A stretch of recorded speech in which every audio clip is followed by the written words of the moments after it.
What's up, everybody? Welcome to another episode of Wrestling with Johners. This is episode 21, and today we're going to be focusing on NXT Takeover Phoenix, which took place on Saturday night, the 26th of January, from the Talking Stick Arena. So I've got a guest with me today, an old wrestling buddy of mine called Matt Bayliss, who's been following wrestling for as long as I have. Welcome, Matt. Welcome to Wrestling with Johners. Hi, Johnny. Thanks very much for having me on with you. Yeah, no problem at all. So we've known each other for a few years, but you've been watching wrestling for a long time. You go to a lot of shows. Talk to us a little bit about your kind of wrestling fandom, where it all started, some highlights for you and your kind of wrestling fandom, and the sort of shows or promotions you like to follow. I think I first really got into wrestling about age of 10 when we first got cable TV. I think the first WWF match I watched, I think I kind of stumbled across a Brett versus Owen match, which is a pretty good way of starting. I kind of enjoyed WWF for a long time, like in the Attitude Era, then kind of drifted away for a while, and then suddenly started getting into the British wrestling scene. Then sort of through NGW first with Nathan Cruz, RJ Singh, El Ligero, and then really started following a lot around the Midlands where I was based at the time. So, obviously quite pertinent to NXT and NXT UK. One of the people that I follow really closely locally was Pete Dunne. Yeah. And then, also got the chance to see people like Tommaso Ciampa, Gargano, in and around the Midlands in sort of in little working men clubs and stuff like that. So it's amazing at the moment watching the WWE product and seeing all these guys like you're really coming into their own now. Yeah, and you got to know Pete Dunne reasonably well, didn't you? You don't live too far from Pete Dunne, or you kind of got to see him on quite a few shows. Yeah, sort of saw him a lot around the Midlands and sort of like down with Attack as well. And then so I trained with Kamikaze Pro for a little while, where Pete was one of the trainers. So got to sort of see that side of things with him as well. So he's someone that I did see very regularly around the Midlands in all the shows that were going on there. Superb. And like you said, it's amazing to see how their careers turned, getting signed by the WWE, wrestling on NXT UK and across America, occasionally on TakeOver. And I wouldn't be surprised if we see Pete Dunne or one or two of the British talent as prominent figures in the Royal Rumble this year. But that's for another review. We won't talk about the Royal Rumble yet. So focusing on NXT Takeover Phoenix. On the whole, I thought it was a really good show. I mean, what was your overall take from the show on Saturday night? Yeah, I really enjoyed it. It was sort of top to bottom. I thought it was a really strong show. Yeah. It's they seem to get a good mix of matches that it wasn't repetitive, that everything had its own different hooks, and I was really engaged in pretty much every match, really. Absolutely. Well, we'll break down each match. We'll have a little talk about each of the matches, but on the whole, I really enjoyed it as well. And when you watch an NXT takeover, they very rarely disappoint, to be honest with you. I don't think I've ever seen a bad takeover. So although it's a WWE product, it's much more of a free-flowing independent style, and you definitely get to see the wrestlers and the characters pull out all the stops and moves that you wouldn't usually see on the main roster. So let's get started anyway. So the first match is Undisputed Era versus War Raiders, and this is going to be for the NXT Tag Team Championships. And to start off with, the stage area is it kind of looks like a scene from the TV show Vikings, as War Raiders make their way to the ring for the first match of the evening. So there was loud Undisputed chants for this match. Now, I've always thought that Undisputed Era are kind of more baby faces than they are heels anyway, to be honest with you. But this is really a match of two halves, I think. For the first 5 or so minutes, you've got Undisputed Era really taking it to Rowe mostly, and putting the beating in on Rowe. But then as soon as Hansen gets tagged in, that's when the match changed as far as I'm concerned. He's the biggest guy out of the two, but he was really quite athletic, doing some pretty good dives. I think at one point he hit a splash off the top rope, a flying leg drop, a couple of cartwheels as well, which is not something you see every day from big men like him. But what was your take from this match anyway, Matt? Yeah, I thoroughly enjoyed it. I'm a really big fan of the War Raiders, because like you mentioned, for two really big guys, what they do in the ring isn't what you'd really expect from them. And then similarly with Undisputed Era, they're not just technical wrestlers. They're not sly heels. They really mix it up, and and they have taken on all challenges. So I thought the dynamic of the match was really, really good. Yeah. There's a lot of good spots, and it was back and forth. And I think one of the good things with the takeover shows as well is that you never really know what's going to happen. It's really hard to predict the outcomes of the matches as well. And all throughout the match, genuinely was surprised by some of the kickouts, and the match kept going on. So it was really fun to watch. Yeah, and a great way of starting the show. Absolutely. So, I mean, there were some really cool spots here. Hansen hitting a pretty cool crossbody, and then a big lariat and a Bronco Buster. Then he kind of finished off that little combo moves with a little cartwheel, as I mentioned earlier. A top rope splash from Hansen. Even Roderick Strong managed to hit a top rope superplex on Hansen, with O'Reilly following up with a knee from the top rope. So a good combo there from Undisputed. The match lasted about 17 minutes, and in the end, I believe it was Hansen hitting his top rope leg drop to end the match. 1, 2, 3 new tag team champions in NXT, and overall, I thought it was one of the better matches of the night, to be honest with you. It was a really good way to start the show. I don't think I've seen a bad Undisputed match at a takeover, but usually they end up on the winning side, but this time we got new tag team champions. Yeah, it's maybe it was due a change, but I think like Undisputed, what they've done in the last sort of 12 months or however long, they have really taken control of NXT, and like you say, they've had some fantastic matches. Obviously, like the War Games at the end of last year. Yeah. Again, featuring the War Raiders as well. It was fantastic, and they're fun to watch, and the way they go about what they do in the ring is really good. They're believable. You think that they could win, but obviously they do get a bit of a beating at the same time as well. Absolutely, they do sell really well, and for bigger opponents they do bounce around the ring an awful lot. Certainly Roderick Strong is good at bouncing, but what's your take on Undisputed? I mean, they haven't got any gold around their waist at the moment. Adam Cole obviously lost the North American Championship a little while ago. Strong and O'Reilly have just lost the tag belts. Now, is that an indicator that they're possibly going up to the main roster? And if they do, how well do you think they're going to fare? I mean, personally, I think they're excellent in the ring, excellent athletes, a really, really good unit, and possibly, the best faction in all of WWE at the moment. But I don't know, when they go across to the main roster, are they going to be received the same way? How's Vince McMahon going to look at them as a group? Are they going to be considered too small, or are they going to continue their winning ways? What do you think? I think that's the big challenge, really, with the way that NXT is, and especially with the takeover shows, where they get to really express themselves in the matches. They get given longer for each match as well. Yeah. It is difficult to see how that would translate. Arguably, they don't need titles to still be relevant and to sort of be a big part of NXT. But it would seem that by losing titles, it does potentially open up the opportunity for them to move up. Yeah. And then it would really come down to obviously staying injury free, and then seeing what they do with them, really. Absolutely. The only thing that concerns me is you obviously see the way that the Revival have been treated on the main roster, and kind of certainly you look at O'Reilly and Strong as a tag team in a similar sort of vein, a very kind of serious technical team, much in the same way as the Revival, and hopefully they don't get treated the same way, and hopefully they don't get turned into a comedy act either, but it'll be interesting to see what happens. I'll probably expect to see Undisputed up on the main roster sooner rather than later. Whether that's a good thing or a bad thing, we'll have to see. But we'll move on to the second match anyway. Matt Riddle versus Cassius Ohno. So this is the third time they fought. The first one was that 6-second squash match.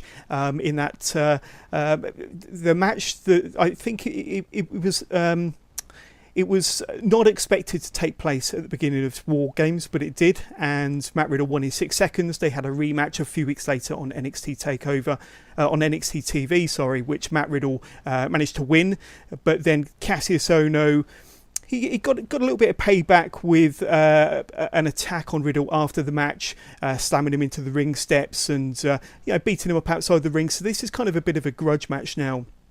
Obviously, Cassius Ohno was embarrassed by the 6-second loss, and then losing a second time on TV. So going into this match, what was your expectations, Matt? And were you looking forward to this one? Yeah, it's they're really contrasting styles as well, which makes it quite interesting. Whereas obviously Cassius Ohno's definitely a veteran in the ring, whereas Matt Riddle is relatively fresh. Obviously, definitely in terms of NXT, but in terms of wrestling as well. So having the difference in styles, obviously very different looks between the two of them as well. Yeah, so I mean, for those of you that have listened to this podcast before, I'm a massive fan of Matt Riddle, and I do think he's got a really bright future, not just in NXT, but on the main roster. I think he's got a really good personality, a fantastic character. We haven't seen much of that personality or character come out yet. I think it's still early days, but I do think he's definitely one to watch. Not just on NXT, as I said, but I think going forward onto the main roster. But focusing on his match with Cassius Ohno, it was a bit more competitive this time, much more competitive than their 6-second match from War Games, and a bit more competitive than the match they had a few weeks after that on TV. But the match went, the match went about 10 minutes, and it ended up with Matt Riddle winning the match. So quite a good match here, and I thought that Matt Riddle sold quite a bit. I think that Ohno had quite a bit of the offense. Matt Riddle did win, of course, and quite a unique win as well, where he actually won by tap out because of repeated elbow strikes. That's more of an MMA finish, not the sort of finish you'd see in a wrestling ring. What was your take kind of on this match and on the finish as well, Matt? Yeah, I think it was again it was a good back and forth match. I think that, like you say, with Riddle taking a lot more of the beating during this match as well, it shows a different element to what he's got. He managed to fight through. I mean, especially getting his obviously he wrestles barefoot, so getting his foot stamped on and bitten during the match is something unique. And then with the finish as well, I think it kind of sums up NXT really, that they're doing different things and they're not just going with the norms. And having that as a finish, it kind of shows what Matt Riddle's background is. Yeah, absolutely. And it shows a bit of brutality to it rather than, a 1-2-3 or a submission tap out. Yeah, it was kind of an admission that he was the beaten man. So I think potentially maybe ends the feud between the two of them, and they'll both move on from it now. But you never know. It could just be the start of something ongoing between the two of them. Yeah. I mean, I was half expected Keith Lee to get involved because he lost to Ohno last week on NXT TV. And that was quite a good match, but obviously Keith Lee has got to be involved in his own storyline at some point. But I think it draws an end to this feud. This is the third match now. I can't see them going a fourth. What happens to Cassius Ohno after this? He's always been kind of that guy that gives the shine to the newcomer, to the shiny new toys. But I think he played his part in this match and this feud very well. But Matt Riddle onto bigger and better things, and possibly, looking at maybe a championship match in the future, maybe against maybe a North American championship shot against the champion, and we'll talk more about that in a bit. But a really good match there, and better than I was expecting. And like I say, what I was impressed with more than anything was Matt Riddle selling. We've not really seen him too much on the defense. This time we did, but a really good match, a good way to end the match as well, and a fun 10-minute match there. So on to match number 3 then. Before we go on to match number 3, there's a kind of a backstage segment where we see the Velveteen Dream get out of a limo and accompanied by 2 young ladies, and we see the Velveteen Dream in the front row later on in the night. So not featured in a match on this card, which is the first takeover for a while where we haven't seen Velveteen Dream wrestle. But I think along with Matt Riddle, Velveteen Dream is definitely one to keep an eye on. I think he's definitely one of the hottest prospects on the WWE's books at the moment. What's your opinion on Velveteen Dream? Are you a fan, or are you not made up your mind on him yet? Where do you stand with him? I've become a fan. I think to begin with, obviously the sort of in ring he was fantastic, but I think with the gimmick and with the character, it seemed a bit much at times. But especially with the title match at War Games at the end of last year, I think sort of seeing that passion and everything is, it's really it sold him to me. I think really, and the way he kind of stepped up to that main event status is is a credit to him. And I think definitely he's someone that is either going to do big things in NXT or again is someone else that might make the move onto the main roster. Yeah, I mean, I think he's got the character and the personality that Vince McMahon would love. I mean, not only does he look great and he works well in the ring, but he's got the character. He's pretty much the full package already, to be honest with you. And he can do the comedy stuff, he can do the straight stuff, but I think more importantly, when he's in the ring, I think everybody takes him seriously. And he's only kind of been wrestling for about 3 or 4 years now. Some of you may remember him as Patrick Clark on one of the Tough Enoughs from a few years back, but I think he's got this gimmick down to a T, to be honest with you, and I look for very big things from him in the future, I believe anyway. But on to match number 3. The match that some are saying is definitely the match of the night. I know that you've got some really good things to say about this match, but Ricochet versus Johnny Gargano for the North American Championship. So Ricochet going in as the defending champion. The match started with the crowd very, very 50-50. So there was kind of equal Gargano, Johnny wrestling and Ricochet chants. And the thing that really impressed me with this match, there was lots of quick exchanges between the two, lots of really cool transitions, lots of fast-paced moves, flips and dives, especially from Ricochet, which we're used to seeing from him. And the first few minutes, there was this really cool sequence that was very reminiscent of when Ricochet faced Will Ospreay, with lots of flips and reversals. Are you a fan of that type of wrestling, Matt? Kind of, what did you think of this kind of early part of the match? Yeah, I think when it's done right, like it was done on Saturday night, I think it works really, really well. Yeah. I'm quite a big fan of more of like the strong style wrestling. Yeah. But then when you do see the flippy stuff and everything, it's from an athletic point of view, it is really impressive. Yeah. And it's good fun, and it's, keeping catching your breath in the match and everything. I do really enjoy it, and I think with this match they got a really good blend of with Ricochet flipping, but then also like the strong style stuff, and it had everything. It's definitely match of the night. I know we're only just at the end of January, but match of the year so far for me, definitely. Yeah, I mean, some of the spots I'll go through now because it was a very, very impressive match with lots going on. There was a bit on the outside where Ricochet moonsaulted onto Gargano by stepping off of the ring post and then flipping, looks like doing a moonsault onto Gargano on the outside, but kind of almost running up the ring post to execute the moonsault. There was a spot where Gargano attempted his slingshot DDT, only for Ricochet to power Gargano out to the floor, where Ricochet hits an excellent twisting dive. There was a sequence where Gargano was on the outside and Ricochet thought, well, who cares, just go for it, and he just dived and somersaulted over the ring post from inside the ring to the outside, and that was pretty stunning in itself. And I think when people think of Ricochet, they think of all the flips, all the dives, all the fast-paced action. But I think since he's joined the WWE and NXT in particular, I think he's slowed down a little bit, and he's kind of thinking more about his matches. And I think he's added an extra layer to his ability in terms of not just all the moves, but the pacing of the match. And he has kind of gained the ability to slow down and to add a bit of storytelling into the match. And that's something that's really impressed me about Ricochet of late, and certainly in this match as well. Yeah, I totally agree. I think, I think what this match did as well, it did show him as a strong wrestler as well, not just a quick, flipping wrestler everywhere. There's a lot of stuff where it did make him look like he was really powerful. Yeah. And he had a lot going for him. And I think it did tell the story through the match, especially with the, you could see the, in Gargano's face and his actions, that he was torn between, whether he wanted to be Johnny Wrestling or, whether he wanted to win at all costs. And I think that came across really well. And the one thing that really impressed me was, like I said, it did have a bit of everything, and it sort of had a lot of the almost indie wrestling in it, but on the big scale.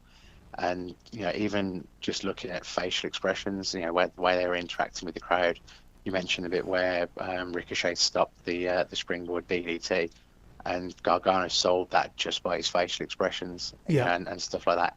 It literally had me on the edge of my seat watching it on Saturday night. Yeah, absolutely. And going back to Gargano and his emotions, there was one point during the match, towards the end of the match, where he exposed the concrete on the outside, pulling up the mats on the outside, and then decided against DDT and Ricochet on the exposed concrete, instead pulling Ricochet back into the ring.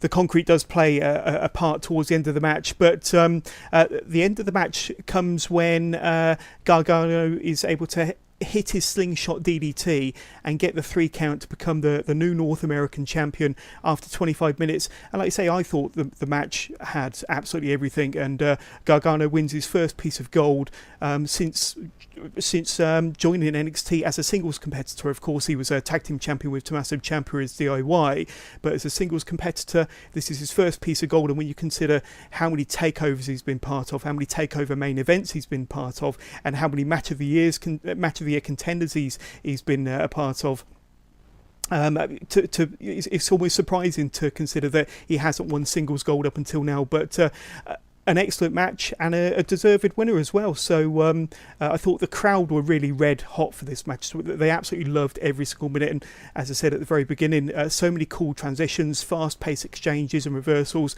The match had everything. So definitely match of the night for me. Was it match of the night for you, Matt?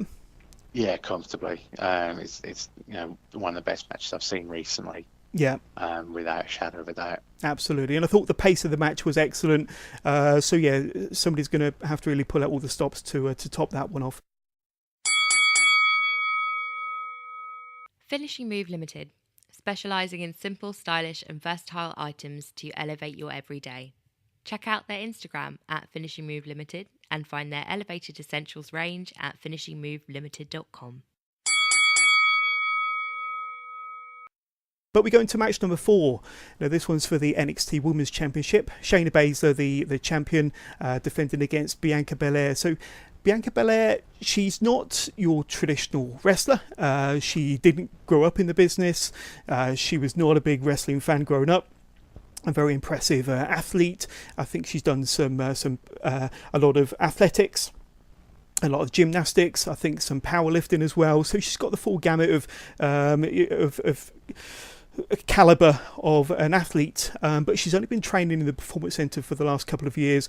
We first saw her in the Mae Young Classic in 2017, and since then she's been on the NXT roster, making a name in the women's division, and up until Saturday night she was undefeated, as she likes to remind us every week. But Baszler looked like an absolute killer in this match. So certainly when she was getting introduced, she looks dead serious, dead focused, and really up for this one. One of the first spots in the match was when Baszler grabbed hold of Belair's hair extensions, and pulled her into the ring post on the outside, damaging her shoulder.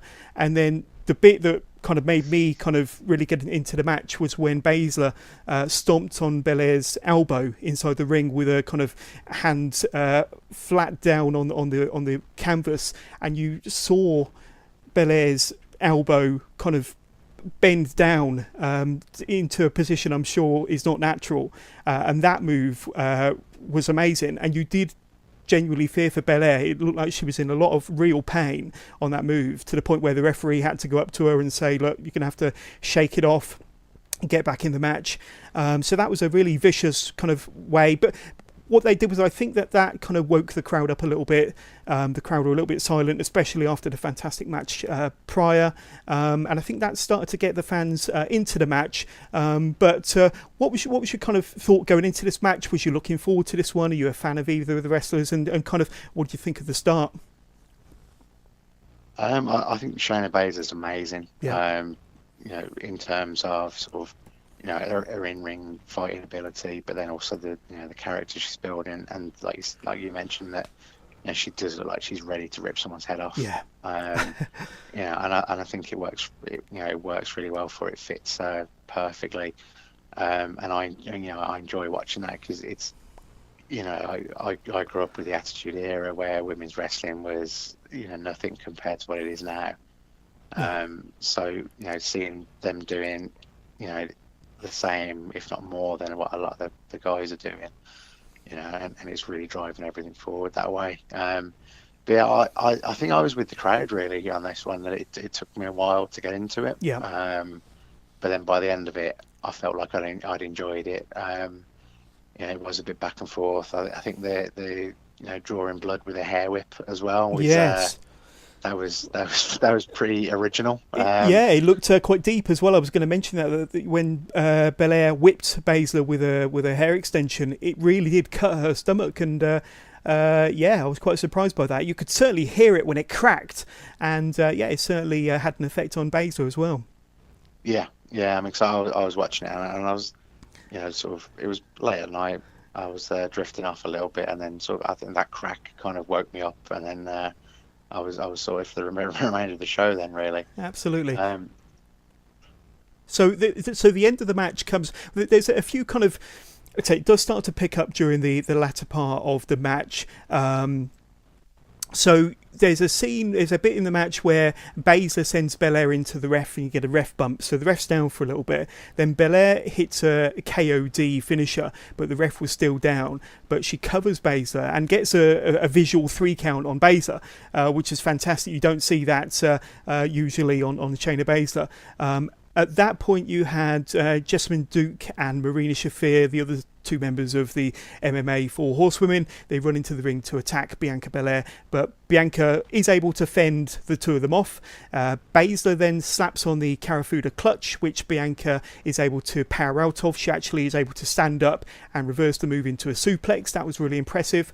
Belair then goes for her 450 splash, which she does miss, and then Baszler is able to slap on the Karafuda clutch for a second time.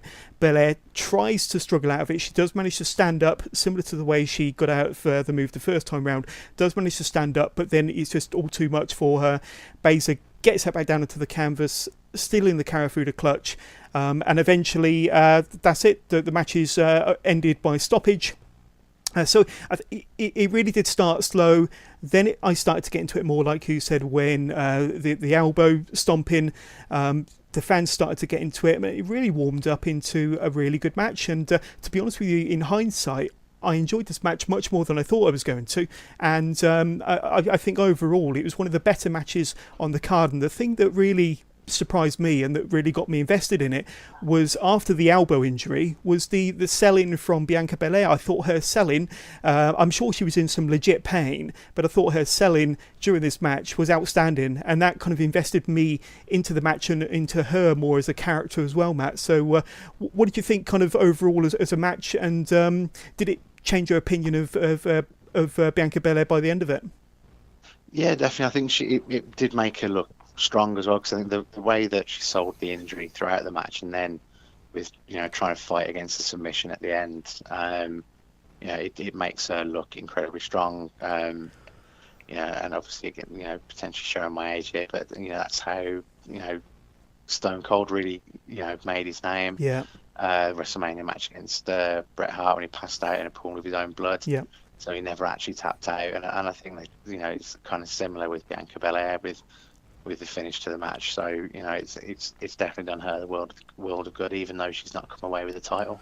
No, I think she's actually come away looking stronger and better as a wrestler. Having lost makes her come across as a little bit more human, a little bit more vulnerable. But no, I've got a lot more respect for her. Although I have seen her in a lot of NXT matches and have really enjoyed her wrestling, I've never really clicked with her character. But this kind of filled in some of the gaps for me regarding Bianca Belair, and I think she will be the champion one day. Not while Shayna Baszler's in NXT, but we'll have to see how long it is before Shayna Baszler and the other members of the Four Horsewomen go up to the main roster. But a really enjoyable match. On to the main event then. Tommaso Ciampa versus Aleister Black. This is for the NXT Championship. So I know that you're a big fan of Tommaso Ciampa, and I've become a big fan of Tommaso Ciampa. I think he's the ultimate heel, the ultimate manipulator, certainly in recent storylines. I think his music is pretty cool as well. And his championship reign has been excellent as well. I never imagined him going back more than a year ago as NXT champion, but I think he's done an excellent job as NXT champion. Certainly probably the best heel in the whole company at the moment, and of course his feud and storyline with Johnny Gargano has been absolutely stellar, probably the best storyline in the whole of the WWE for the last year or two. Tell me a little bit about your thoughts going into this match, and kind of, you know, your opinions on Tommaso Ciampa as the champion at the moment. Yeah, I think I agree with you really that when he got the title, I was very surprised. You know, I didn't see him as, you know, as being the main man really. As much as I do like him, I think he's a phenomenal in-ring performer, and I think he's really kind of gone with it. And you know, the feud with him and Gargano, where they, you know, literally tried to kill each other every single time. Yeah. You know, you know, that was fantastic, and you know, they both benefited from that. And then as a champion now, I think, you know, his obsession with Goldie is, you know, adds a lot to the character. You know, just the way that he holds the belt, walk into the ring, you know, and it's like, you know, every other champion wants to show off their belt and hold it up, whereas he, you know, he's just holding it close to him. Yeah. You know, I think that sums up the character really well. Absolutely. And I think for this match, you know, potentially, you know, no one would have complained if Aleister Black walked away as the champion. You know, so for him to actually retain the title still.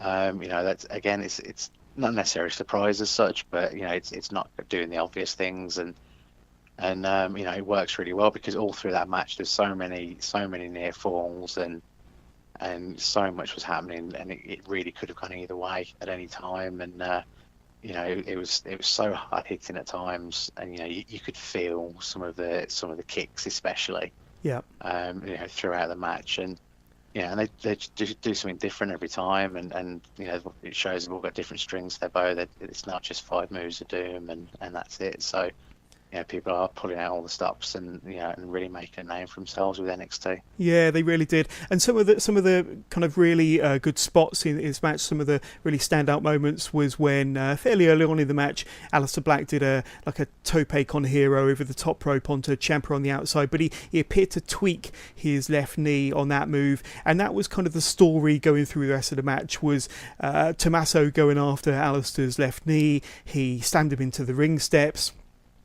He wrapped his leg around the ring post a few times, even kind of the unnatural way as well. Usually they kind of wrap the leg naturally around the ring post. This time he did it the opposite way round, so that there was nowhere for the leg to go. But that was pretty impressive. He slammed Black's leg into the Spanish announce table. But Aleister Black, he, albeit on one leg, did pull off some pretty good exchanges. He did manage to hit Ciampa with some pretty solid and stiff kicks. But the end of the match comes when, let's have a look here. So Ciampa hits Black with his draping DDT, followed by his fairy tale ending. He didn't quite manage to get the pinfall there. In fact, he had to hit his finisher another 2 more times. So 4 times in total, I think he hit his finisher, the fairy tale ending, before he could pin and defeat the former NXT champion, Aleister Black, to retain the gold after 25 minutes. So another really good match. What was your thoughts on the ending, and what was your thoughts on the match as a whole then, Matt? Yeah, I really enjoyed the finish. Sort of, you know, at one point Ciampa pulled up the ringside matting just like Gargano had done in the earlier match. But obviously he ended up getting hit instead. But obviously with Aleister Black's damaged knees, it affected him at the same time. Yeah. I think sort of having to hit the finisher 4 times, you know, after the second, maybe third time, and then Aleister Black goes to hit him with the Black Mass, and you think that, you know, he's kicked out of the finisher 3 times, then he's actually going to win the match, and he still didn't, and it's still, you know, the decision still went to Ciampa. You know, I thought it was a really exciting finish, and again, the pacing of the match was really good. You know, they kind of started really fast and really aggressive. They both had opportunities, and they both had time and control of the match. and it built really well, and and again, just completely invested in the match from start to finish. Yeah, and I thought both wrestlers really complemented each other's style. Although they got different style altogether, I thought that it kind of worked well in the ring, and I thought that they had really good chemistry. Yeah, definitely. It's that's part of the thing. It's not so much getting all your own moves in. It's making your opponent look strong as well. Yeah. And like I said, I think they work really, really well together. There's definitely the top sort of echelon of NXT at the moment where you could pair any of them up, and I think they all know each other's strengths, and and I think you could put any two of the top few guys in a match, and it'd easily be a 5-star match. Definitely. Well, to close the show, we see Tommaso Ciampa going up the ramp with the title in hand, and then just as you think it's kind of over, Johnny Gargano appears with his North American Championship, having won it from Ricochet. The show ends with Gargano and Ciampa standing not too close together, a little bit apart, both with their titles held aloft as the end credits roll, and that's the end of Takeover. So you're kind of thinking to yourself, is this the official reformation of DIY Dark? Now they both have championships. I think the long-term storyline has to be for Gargano to redeem himself and to maybe I think ultimately we've always wanted Gargano to have gold. Ultimately we've always wanted Gargano to be the NXT champion. He's got gold now. He's not the NXT champion, but do you think that the end of this storyline between the two of them is for them to coexist as a unit, or to go at it again as ultimate underdog babyface and vicious heel? Where do you think this storyline is going to end? It's an interesting one because they've not really sort of expressly said anything about it. So at the end of NXT on TV last week, they were sort of in the ring together but fighting against their own opponents at the same time, and then finishing Takeover that way. So you're not sure if it's just a respect thing, or potentially if DIY is going to reform, potentially maybe they go for all the gold as well, like potentially go for the tag titles as well. It creates a lot of opportunities, and having heel champions is always good, because you do have your ultimate underdogs potentially coming through and challenging for them, which always makes for compelling viewing. Definitely. And one thing I really loved about this whole show was, and I've been quite critical in the past of and in particular on NXT, where the action is so fast paced and the moves do sometimes have greater prominence than the storytelling. But what I really loved about pretty much every single match here, we spoke about Bianca Belair, we spoke about Matt Riddle, and we spoke about some of the individuals and some of the top matches, but it's the selling. And before I've been quite critical about the wrestlers not selling enough, and it's just move after move after move and not really telling the story between the moves. But I felt that pretty much in every single one of these matches there was a lot of selling, there was a lot of storytelling, and I thought that the selling from all the competitors in this whole show was absolutely stellar.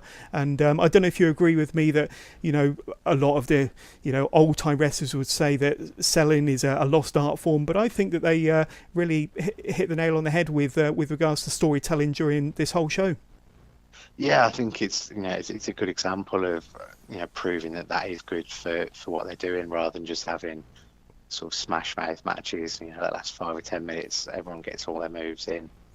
It's not necessarily what's best for the fans, and it's not really what's best for the industry. So I think having people getting people invested in it a lot more, it really takes you on the ride with them. I think the very first Takeover I watched, it was Bayley against Sasha Banks. Yeah. I didn't really know much of the story other than what was shown in the video at the start, and I think they had like a 30-minute match, and I was completely invested by the end of it because they told the story so well.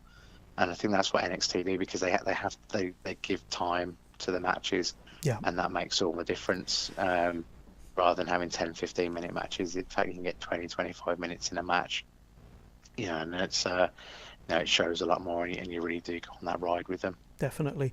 So although that was the end of NXT Takeover Phoenix, apparently when the cameras went off, there was a big brawl after the show on the stage, I believe. I haven't seen the clip yet, but I don't know if you have, where you had the Velveteen Dream, Aleister Black, Ricochet, Adam Cole, Tommaso Ciampa and Johnny Gargano all end up in a bit of a six-man brawl, and apparently this is setting up a six-man tag match between Dream, Ricochet and Black versus Gargano, Ciampa and Adam Cole, which is going to be streamed live from the Performance Center, I believe, during the half-time commercials of the Super Bowl. So have you heard about this match? Do you know much about this? Yeah, it got announced on the pre-show for the Rumble last night by Shawn Michaels. Yeah. So they're doing halftime heat. I think the original concept for halftime heat was The Rock against Mankind in an empty arena match, which is some time ago now, I believe. But yeah, so they're doing halftime heat next Sunday, which is, as far as I'm aware, is just going to be just this one-off match, but a six-man tag, which is arguably the six biggest guys in NXT at the moment. So it's very interesting, and this could be the opportunity to to show what they're going to do storyline wise. If there's going to be new alliances, or if what's going to happen between the different pairings of people. Yeah, absolutely. Well, overall, I think the show was definitely a thumbs up for me. I don't think it was the greatest NXT takeover I've ever seen personally, but when I think about each of the matches individually, they certainly delivered. They gave me something to remember them by. What was your kind of overall takeaway from this whole show? Did you enjoy it? Was it a thumbs up, thumbs in the middle? Where would you rank it? Yeah, definite thumbs up from me. I'm still sort of like backtracking through some of the some of the other takeovers.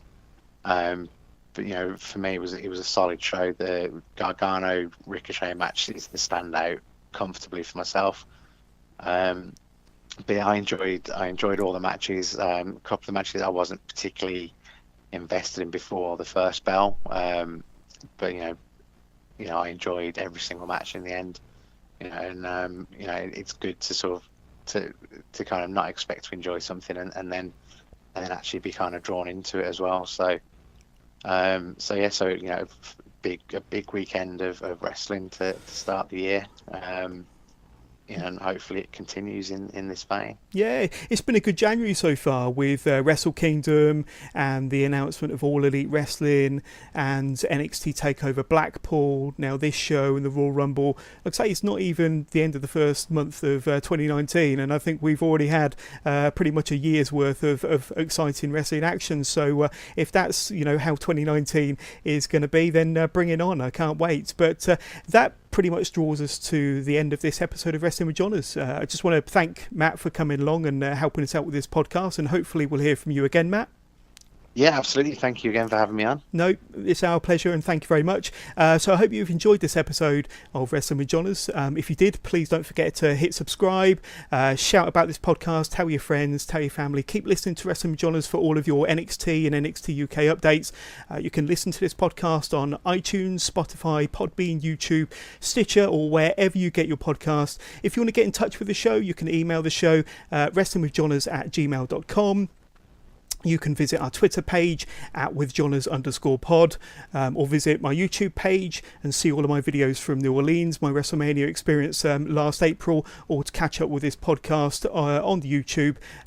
Just search Wrestling with Johners, and you can now follow Wrestling with Johners on Instagram at Wrestling with Johners, as simple as that. So I'll be back with another episode very soon. I think I'm going to be recording an episode covering the Royal Rumble very shortly, so look out for that. But in the meantime, thank you for listening. Thank you, Matt, and we'll catch up with you all soon.